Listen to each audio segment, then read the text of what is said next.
because Asian is still, at the end of the day, a very unnatural label. No one's born Asian, or no one will say that they're born Asian. No one grows up eating Asian food. And I'm crediting all these insights to J. Kasmin Kang, who wrote a really great piece earlier this year in the New York Times Magazine about the death of the Asian fraternity member Michael Deng, where he made a lot of really insightful observations about just the nonsensicalness of our category. But it is a designation that was born out of struggle. Right, it's a designation born out of Vincent Chin's murder, the Yellow Power movement that we talked about a lot with Frank Wu in our episode with him. It's essentially out of practicality. It's out of a lack of choice, because I suppose as newcomers, we don't really get to choose who we want to belong to. Yet, despite this situation, we somehow made it work. And I learned about this from the guests, from our guests' work and their experience, just how quintessentially we Asian Americans actually are.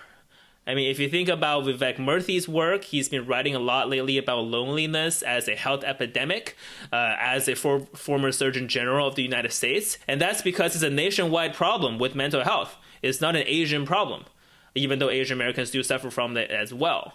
Right? If you think about Simon Tam's fight for his right to copyright the slants for his band, he wasn't just thinking about the slant as an Asian label. He was thinking about the Jews and the LGBTQ communities and other minority groups who were also wronged by cultural reappropriation. I mean, he literally broke down crying thinking about this as he was talking to us in our interview.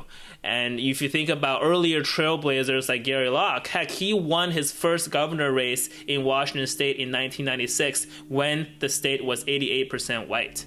So I'm sure he can't just win that race by being Asian. Right. And none of these people that we have talked to on our guests really made that a big deal about their work, because they have been defending what is actually quintessentially American values when it comes to fairness, when it comes to democracy, throughout their entire career.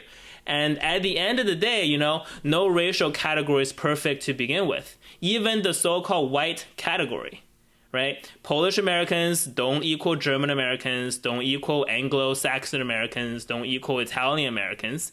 I was actually thinking about something I read during Columbus Day. There's this now whole movement about renaming Columbus Day to be, I believe, like National Aborigines Days, or Indigenous something. Americans Day, something like Indigenous Americans Days, exactly, to really celebrate or to not celebrate what Columbus has done to the Native Americans and really like Native Americans throughout the entire North American continent. And there were complaints actually from Italian Americans when this movement is taking shape, because they were worried that the only Italian who is being celebrated as a U.S. holiday, namely Christopher Columbus, is being taken out of the picture. And, they have their own niche issues as well that has nothing to do with being white. Right.